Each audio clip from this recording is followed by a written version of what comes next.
रात के तकरीबन 1:30 बज रहे थे। एक ऑटो चालक दिन भर थक हार कर अपने घर में 3 मासूम बच्चे और अपनी पत्नी के साथ आराम फरमा रहे थे। लगभग 1:30 बजे उसकी अचानक नींद खुल जाती है। जैसे ही नींद खुलती है देखते हैं कि सामने उसकी पत्नी खड़ी है और फिर उनकी नज़रें तीनों बच्चों को ढूंढने लगती है, जहां तीनों बच्चे उस बिस्तर से गायब मिलते हैं। उसके बाद वे ऑटो चालक अपनी पत्नी को बोलते हैं कि बच्चे कहाँ हैं, और फिर दोनों परेशान हो जाते हैं। पत्नी बोलती है कि बच्चे को मैं भी ढूंढ रही हूँ कि आखिर तीनों बच्चे कहाँ अचानक गायब हो गए। और फिर कुछ समय से मैं बच्चे को ढूंढ रही हूँ, और फिर आपको मैंने इसलिए नहीं जगाया क्योंकि मैं नहीं चाहता था कि आपको कोई तकलीफ़ हो, दिक्कत हो, परेशानी हो, और मैं सोच रहा था कि किसी तरह से कैसे बच्चे को मैं ढूंढ लूँ, उसके बाद फिर मैं आपको बताऊँ, लेकिन बच्चे मिल नहीं रही हैं। ये बात सुनने के बाद जो ऑटो चालक है वो परेशान हो जाते हैं और फिर अपनी पत्नी के साथ वे निकल पड़ते हैं बच्चे को ढूंढने के लिए। रात के 1:30 बज रहे थे। आसपास के गली मोहल्ला पहुंचते हैं, देखते हैं, आवाज़ देते हैं, पुकारते हैं, लेकिन बच्चे वहाँ पर नहीं मिलते हैं। इनकी आवाज़ को सुनकर आसपास के जो मोहल्ले के लोग थे वे भी जग जाते हैं और फिर बच्चे को ढूंढने में वे सारे इनकी मदद करते हैं। बात उसी नेक्स्ट क्षण में बात पुलिस तक पहुंचती है। पुलिस भी अगले आधे घंटे के अंदर वहां पहुंचती है और फिर वो भी बच्चे को ढूंढने में लग जाती है। बच्चे को ढूंढते ढूंढते अब 12 घंटे बीत गए, लेकिन बच्चे की कोई अता पता किसी को नहीं मिली। लेकिन इसी बीच पुलिस को कुछ बातें खटकती है। उसे लगता है कि आखिर रात के 1:30 बजे पत्नी जग कर क्या कर रही है, जबकि पति सो रहा है। चूँकि दोनों के स्टेटमेंट ली गई तो पति ने बताया कि मैं जब जगा तो मैंने देखा कि मेरी वाइफ जगी हुई है, लेकिन मैं सोया हुआ था। और फिर जैसे मैंने उनसे पूछा, उसके चेहरे पर कुछ शिकन सा देखने को मिला, घबराहट सा देखने को मिला। तो उसके बुनियाद पर और फिर पिछले कुछ दिनों से जिस प्रकार से पत्नी लगातार अपने पति से लड़ रही थी, उसको देखते हुए पुलिस को कुछ उस पर शक हुआ और फिर पुलिस ने ऑटो चालक की पत्नी को पूछताछ के लिए थाने ले गई।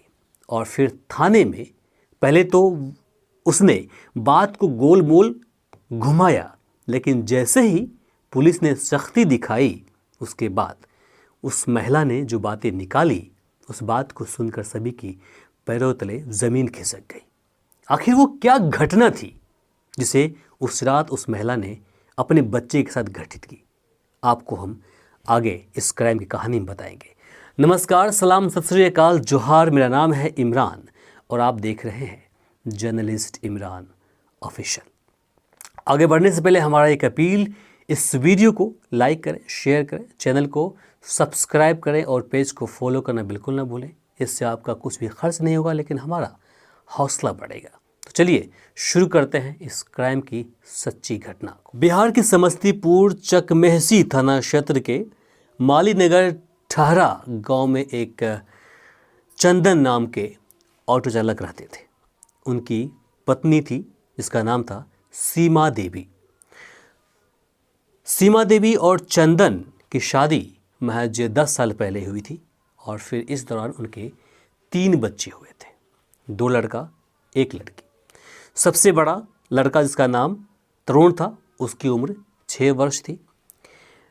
बेटी तानिया की उम्र 4.5 साल और सबसे छोटा बेटा जिनकी उम्र 2.5 साल की थी, उसका नाम तनिष्क था। पति पत्नी के बीच अक्सर छोटी मोटी बातों को लेकर लड़ाई झगड़े होते रहते थे।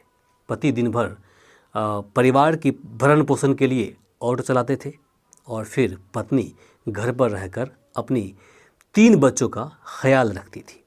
लेकिन आसपास के लोगों का कहना हुआ कि पत्नी अपने तीनों बच्चों के ख्याल रखने में विफल साबित हो रही थी। वो बच्चे पर ध्यान नहीं दे पा रही थी। जहां ऑटो चालक चंदन कुमार काम करके आने के बाद अपने तीनों बच्चों का ख्याल रखते थे। कपड़ा भी धोना उनका ही काम था, खाना बना करके देना उनका ही काम था। हद तक जो काम था वो चंदन कुमार ही किया करते थे, अपने तीनों बच्चों का ख्याल रखते थे। जगने से लेकर सोने तक अधिकतर ध्यान इन्हीं का अपने बच्चों पर हुआ करता था। ऐसी जानकारी आसपास के लोगों ने दी है। अब हाल ही के दिनों में चंदन के पास में एक ऑटो था। उस ऑटो को चंदन ने 65,000 रुपये में बेच दिया, चूँकि इन्हें लगा कि हम अब इस ऑटो के बेचकर नया ऑटो लाएंगे और फिर उससे अच्छा रुपये कमाएंगे, चूँकि वो ऑटो लगातार ख़राब हो रहा था। तो कहीं ना कहीं उसके वजह से उसने ऑटो को बेचना मुनासिब समझा और 65,000 में उन्होंने ऑटो को बेच दिया। अब ऑटो बेचने के बाद इसकी जो पत्नी थी सीमा देवी, वे अपने पति के पीछे पड़ गए। वे कहने लगे कि ये जो पैसे आपको मिला है 65,000 रुपये, ये पैसे आप मेरे पिताजी को माताजी को दे दीजिए, किसी काम में दे दीजिए, फिर वे आपको वापस कर देंगे। हालांकि चंदन लगातार अपनी पत्नी को मना कर रहे थे कि देखो, हमारे पास रोजी रोटी कमाने का ज़रिया बस एक ही था, ऑटो, और उसे भी हमने बेच दिया है। अब मैं चाहता हूँ कि कुछ और रुपये मिलाकर नया ऑटो ले लो। 65,000 रुपये मेरे पास पड़े हैं, 10,000 रुपये और चाहिए, और मिलाकर हम डाउन पेमेंट करके इंस्टॉलमेंट पर एक नया ऑटो ख़रीदेंगे और फिर उससे हम कमा कर अपने बच्चों की और तुम्हारी परिवार की परवरिश करेंगे। लेकिन बताया जा रहा है कि उसकी जो पत्नी थी सीमा देवी, वे अपने माता पिता की बातों में काफ़ी इन्फ्लुएंस्ड हो गए थे, उनकी बातों में वे आ गए थे और लगातार वो अपने पति पर दबाव डाल रहे थे कि ये जो पैसा आपने ऑटो बेचकर अपने घर में जमा किया है, उस पैसे को अपने मेरी मम्मी पापा को दे दीजिए और फिर बाद में हम उससे पैसे वापस ले लेंगे। इसी बात को लेकर जब चंदन कुमार मना करते थे तो उसकी पत्नी लगातार रोती रहती थी और लड़ती रहती थी। आसपास के लोगों का कहना हुआ कि हर रोज़ दोनों मियाँ बीवी के बीच लड़ाई झगड़े होने की बातें सामने आती रही थी, जिसे लेकर हम लोग काफ़ी परेशान थे। शनिवार को पति पत्नी के बीच एक बार फिर से लड़ाई होती है।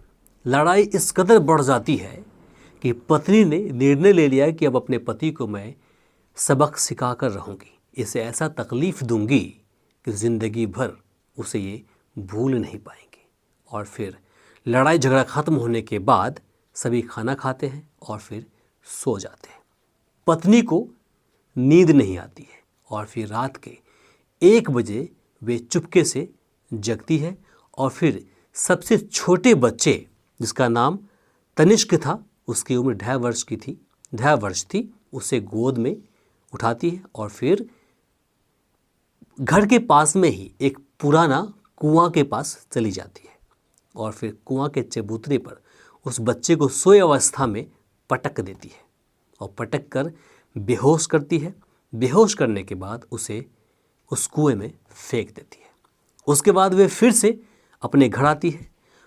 उसके बाद दूसरे बच्चे, जिसका नाम तानिया था, जिसकी उम्र 4.5 साल की थी, 4.5 वर्ष थी, उसे सोए अवस्था में गोद में उठाती है और फिर उसे कुएं के पास ले जाती है और फिर वही कुएं पर उसको पटक के मारती है। अधमरा होने के बाद उसे भी कुएं के अंदर फेंक देती है।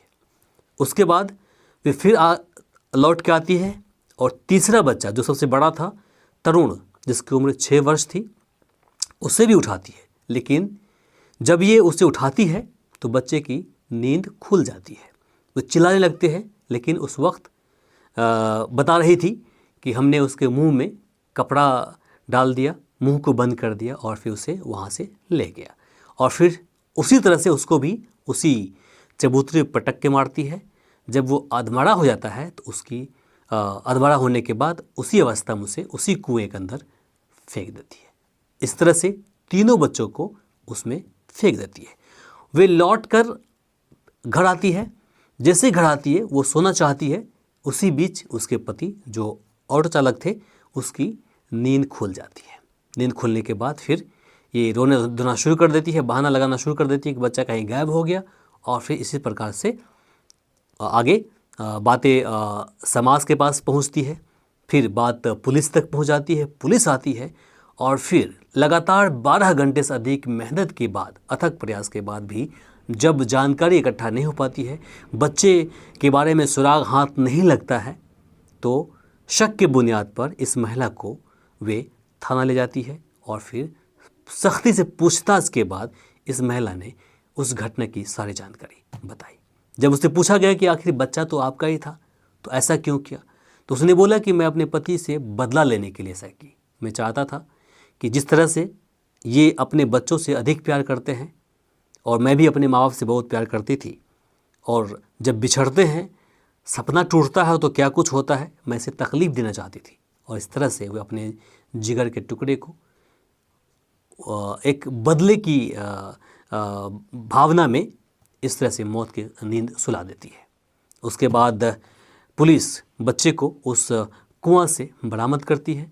बरामद करने के बाद पोस्टमार्टम के लिए उसे अस्पताल भेजती है, और फिर उसके बाद सोमवार को उस शव को अपने उसके माँ बाप को सुपुर्द कर देते हैं। और फिर उसके जो बच्चों के जो पिता थे, उस पिता ने सभी का अंतिम संस्कार किया। तो ये थी आज की क्राइम की सच्ची घटना।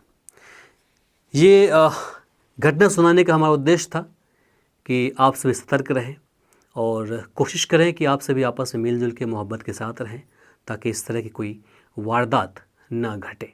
जिस प्रकार से एक माँ ने कदम उठाया, इसे लेकर आप क्या कहेंगे? चूँकि माँ का साया सबसे सुरक्षित माना जाता है, लेकिन उसी माँ ने बदले में की भावना में आकर जिस प्रकार से अपने बच्चे को ही मार दिया, वो कहीं ना कहीं माँ के नाम पर कलंकित है।